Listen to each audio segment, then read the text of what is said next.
اور یہی ان کے اغوا کاروں کے طریقہ کار ہے، وہ پہلے چیکنگ کرتے ہیں، ریکی کرتے ہیں، اور پھر جو ہے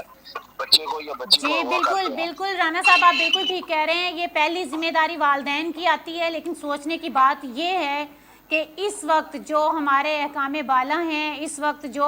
گورنمنٹ میں لوگ بیٹھے ہوئے ہیں، انہیں اپنی سیاست سے ہٹ کر عوام کے ساتھ کچھ لینا دینا نہیں ہے،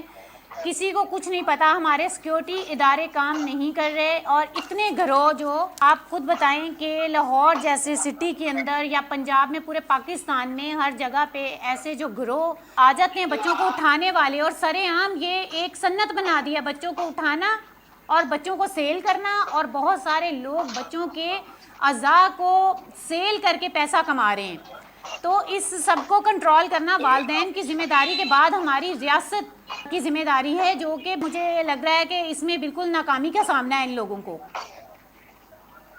دیکھیں میم، آپ بہت اچھا پروگرام کر رہی ہیں، میں آپ کے پروگرام کے توسط سے جو ہے حکام بالا کو آگاہ کرنا چاہتا ہوں کہ کوئی بتا سکتا ہے کہ کسی شہر میں جو بچوں سے بھیک منگوا رہے ہیں، جی جی کوئی کسی نے آج تک چھان بین کی ہے کہ یہ بچے جن سے بھیک منگوا رہے ہیں یہ لوگ یہ کون ہیں، کہاں سے آئے ہیں، اور یہ ان کی ریڈیو میں ان کے آگے جو بچے لیٹے ہوئے ہیں بیہوشی کی حالت میں، یہ کہاں سے آئے ہیں، کوئی نہیں بتا سکے گا۔ ان کی کوئی چیکنگ ہی نہیں کر رہا ہے، جو چیکنگ کرنے والے ادارے ہیں بالکل خاموش ہیں، اور وہ بھی ساتھ اس نیٹ ورک کا حصہ ہیں۔ جی بالکل بالکل، بہت شکریہ۔ اس وقت ہمارے ساتھ جی پروگرام میں کال پہ موجود تھے رانا جعفر، صدر پریس کلب ہیں مرید کے سے۔ تھینک یو سو مچ سر۔ بہت شکریہ۔ جیسے کہ ابھی رانا جعفر صاحب نے ایک بات کی کہ جی پہلی جو ذمہ داری ہے نا اس کی، وہ آتی ہے والدین پہ۔ والدین کو چاہیے کہ وہ جو سب سے بڑی ایک وجہ بن رہی ہے بچوں کے اغوا ہونے کی، اور بچوں کے اس طرح سے جیسے ٹین ایج کی ہماری بچیاں ہیں، تو انٹرنیٹ بھی ایک بہت بڑی وجہ ہے، کیونکہ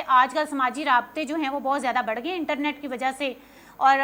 والدین کو نہیں پتہ ہوتا وہ کام جو کہ ان کی وہم و گمان میں بھی نہیں ہوتا، وہی ہو جاتا ہے۔ بچے جو ہوتے ہیں ان کے رابطے ہوتے ہیں فون پہ، میسنجر، اور میسنجر کے بعد آپ اپنے نمبر جو ہیں وہ شیئر کر لیتے ہیں، اور اس کے بعد آپ کی کال پہ بات ہونا، اس طرح سے کرتے کرتے بعض اوقات جو ہماری بچیاں ہیں، ہمارے جو بچے ہیں، نابالغ بچے اور بچیاں ہیں، کیونکہ وہ اتنی سمجھ اور اتنی سوجھ بوجھ ان میں نہیں ہوتی ہے، دنیا کو اتنے قریب سے انہوں نے نہیں دیکھا ہوتا ہے، اپنے گھر کے روم، اپنے والدین اور اپنے قریبی رشتہ داروں کے علاوہ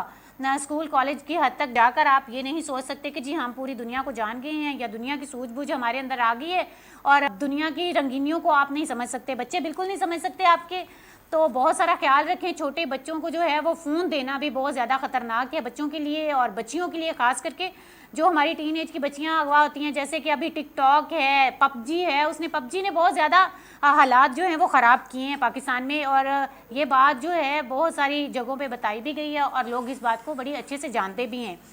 تو یہاں ہم بات کریں گے چھوٹے بچوں کو جب اغوا کر لیا جاتا ہے تو ان کے ساتھ ان کے جو خطرناک انجام ہوتے ہیں، تو اس میں کیا کیا کیا جاتا ہے۔ اس میں جو ایک پہلی جو بات ہے وہ یہ ہے کہ جب چھوٹے بچوں کو اغوا کرتے ہیں تو اس میں جو ایک سب سے پہلا نشانہ ہوتا ہے، بچیوں کو ریپ کیس سامنے آتے ہیں، اور ریپ کیس کرنے کے بعد بچیوں کو مار دیا جاتا ہے، کسی بوری میں ان کے ٹکڑے کر کے ڈال دیا جاتا ہے۔ اور ہماری بدقسمتی یہ ہے کہ ہمیں ہماری جو بچیاں ہوتی ہیں وہ بعض اوقات آپ کے ہمسائے، آپ کے ساتھ والے گھر، آپ کے پیچھے والے گھر، آپ کے 2 گھر چھوڑ کے آپ کے ہی گلی محلے کے لوگ ان کو اٹھاتے ہیں، اور آپ کو اتنا پتہ نہیں چلتا، یہاں تک آپ آئیڈیا نہیں لگا سکتے۔ آپ کے جو ادارے ہیں وہ مسلسل کام کر رہے ہوتے ہیں، بھاگ دوڑ ہو رہی ہوتی ہے، جی پولیس آ رہی ہوتی ہے، لیکن آپ کو 4 دن، 2 ہفتے، 8 دن، یہاں تک کہ آپ کو اس بچے کی گلی سڑی لاش یا اس بچی کی گلی سڑی لاش یا تو کسی کوڑے کے ڈھیر پہ ملتی ہے، یا کسی بوری میں ملتی ہے، اور یا پھر آپ کو وہی جو لاش ہے وہ کسی نہر سے بہتی ہوئی نظر آتی ہے۔ اس کی جو سب سے بڑی چیز ہے، یہاں ہمارے ساتھ ایک اور کالر موجود ہیں، ہم کال لیتے ہیں اور دیکھتے ہیں اور کون ہے، کہاں سے ہیں۔ السلام علیکم۔ السلام علیکم۔ وعلیکم السلام، جی کون؟ ہیلو جی کون، کہاں سے؟ جی مونا ثانی، سی او مونا ثانی انٹرپرائزز پرائیویٹ لمیٹڈ، جی مونا ثانی، لاہور سے بات کر رہی ہوں۔ کیسی ہیں آپ؟ ہم آپ کو اپنے پروگرام میں خوش آمدید کہتے ہیں۔ بہت شکریہ، thank you so much, and I am fine. And جی میں نے کہا ماشاءاللہ بہت ہی انفارمیٹیو پروگرام ہے، اور خاص طور پہ میں نے اس کے جتنے بھی آنری پروگرام گیا اس کو میں نے دیکھا ہے، اور اس میں خواتین کے مسائل کے بارے میں جو چیزیں ہائی لائٹ کی جا رہی ہیں اس وقت اس کی بہت ضرورت ہے کہ ایسے پروگرام جو ہیں وہ کنٹینیوسلی ہونے چاہیے جو عوام کے شعور کو جو ہے وہ بیدار کریں. نابالغ بچوں کے اور بچیوں کے اغوا میں اضافہ ہو رہا ہے، جنسی زیادتی کا نشانہ بن رہے ہیں، اس کے بارے میں آپ کیا کہنا چاہیں گی؟ میں تو سب سے پہلے ہمارے ہاں جو ایک بے دریغ استعمال ہے سوشل میڈیا کا، جس کے اوپر ہر طبقے عمر کسی بھی انسان کی عمر کا کوئی بھی دور ہو اس کے کچھ تقاضے ہوتے ہیں، لیکن ہمارے ہاں یہاں پر جو ہے نا وہ بیرا روی کا جو زیادہ تر رجحان پایا جا رہا ہے، وہ ٹین ایجر بچوں سے لے کر تو آگے آپ بڑی عمر کے جو افراد ہیں ان میں بھی، کیونکہ بہت سے کیسز میں نے خود اسٹڈی کی اور دیکھے، کیونکہ میں انٹرنیشنل ہیومن رائٹس میں بھی میں نے تقریباً 5 ایئر گزارے ہیں، جس میں کہ یہ کیسز بہت زیادہ تھے. اور اس کی ریزن یہ تھی کہ ایک تو مذہب سے دوری تھی، اور دوسری بات یہ تھی کہ ہمارے ہاں جو بھی چیز یا جو بھی آپ کنٹینٹ کہہ لیں کہ دیکھا جا رہا ہے سوشل میڈیا کے تھرو، اس کے اوپر کوئی لک نہیں ہے، اور ہر ذہن اتنا میچور نہیں ہوتا کہ وہ اس بات کو یا اس کے سامنے جو چیزیں بھی ڈسپلے ہو رہی ہیں وہ اس کے نیگیٹو افیکٹ سے محفوظ رہ سکے. تو ایک ٹین ایجر کے اوپر اس چیز کا افیکٹ اور طرح ہوتا ہے، ایک بڑی عمر کے فرد پہ اور طرح ہوتا ہے، ایک وہ شخص جو مجرد لائف گزار رہا ہے اس کے اوپر اور طرح کا افیکٹ ہوتا ہے. یہ تمام چیزیں معاشرے کے اندر ایک انریسٹ کنڈیشن کریٹ کرتی ہیں، اور جو ہمارے ہاں ایک جنسی بیرا روی کا جو ابھر رہا ہے، اور خاص طور پہ درندگی جسے ہم کہیں گے کہ چھوٹے بچوں کے ساتھ اس طرح کی جنسی زیادتی کرنا یا ان کو اغوا کر کے، اور نہ صرف زیادتی تک بات ہے، آپ نے یہ دیکھا قصور میں جو زینب کیس تھا، اس کے علاوہ مسکان کیس تھا، کتنے کیسز ہیں جن کے اندر بچیوں کو مار ہی دیا جاتا ہے. صرف یہاں تک معاملہ نہیں رہتا کہ وہ ان کے ساتھ جنسی زیادتی کر دیں، بلکہ ایک ادر ہینس کرائم کہ وہ اس کو بالکل اس کی زندگی لے لیتے ہیں جان، اور ان کو تب جب یہ سب عمل کر رہے ہوتے ہیں تو ہم سمجھ سکتے ہیں کہ یہ درندگی کی ایک بہت بھیانک مثال ہے. اور انسان سے تو توقع نہیں کہ انسان جو ہے وہ ایسا سب کچھ کر کے تو وہ سمجھ رہا ہو کہ وہ کوئی انسانیت کے اشرف المخلوقات ہونے کے اس درجے میں فائز رہے گا.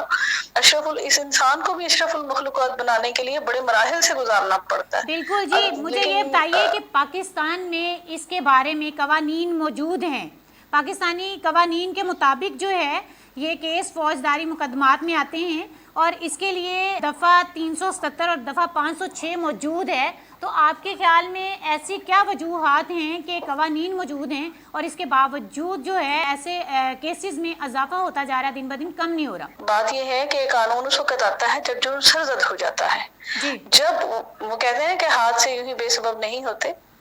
وقت کرتا ہے پرورش برسوں، تو وہ جو وقت پیچھے ہوتا ہے نا، جو اس حادثے کی بنیاد بن رہا ہوتا ہے، اس کے لیے کوئی قانون موجود نہیں ہے. بالکل صحیح کہا آپ نے. قانون تو اس وقت آئے گا نا جب ایک جرم قانون اس وقت آئے گا جب ایک جرم جو ہے وہ ہو جائے گا، جب ایک زندگی چلی جائے گی، جب ایک بچی یا بچہ جنسی زیادتی کا شکار ہو جائے گا. پھر اس کے بعد ہمارے پاس قانون کی دفعات ہیں، ہمارے پاس مجرموں سے نمٹنے کے لیے سب کچھ ہے. لیکن جس وقت ہمارے معاشرے کی جو ایسی کنڈیشن ہے جس کے تحت ایسے ذہن پرواز چڑھ رہے ہوتے ہیں، وہاں پر ہمارے ہاں تربیت کا کوئی عمل نہیں ہے. نہیں، میں یہ کہنا چاہ رہی ہوں کہ اس کے بعد بھی اگر ایک حادثہ پیش آ جاتا ہے تو قوانین ہونے کے بعد بھی عمل درآمد نہیں ہوتا یا وہ سزائیں نہیں ہوتی. ایسی کیا وجوہات ہیں کہ اس کے بعد اس کو کم ہونا چاہیے نا؟ ایک کیس ہو گیا، ایک بچی ہماری چلی گئی، ایک بچی کی جان چلی گئی، تو ہمارے پاس چلو اس سے پہلے کے قوانین نہیں بنائے گئے، اس سے پہلے کے انتظامات نہیں کیے گئے، ایسا کچھ نہیں کیا گیا کہ ایسے حادثات پیش نہ آئیں، تو اس کے بعد کے قوانین ہیں. تو کوئی ایسا ایک سزا نہیں ہے ہمارے قوانین میں کہ دوسروں کے لیے جو سبق ثابت ہو اور دوبارہ کوئی اس طرح کا کام کرتے ہوئے 1000 بار سوچے؟ قوانین جو ہیں وہ تو اپنا پورا کام کرتے ہیں اکارڈنگ ٹو ایک دو کیسز ایسے ہوں گے، جیسے زینب کیس میں بھی جو اس کا مجرم تھا اس کو قتل کے تو جو اس نے زیادتی کی اور اس کے بعد جس نے قتل کیا تو اس کو وہی سزا دی گئی جو قانون جو ہے ڈیمانڈ کر رہا تھا. ٹھیک ہے، وہ سب تو ہو جاتا ہے، لیکن اصل بات یہ ہے کہ ہمارا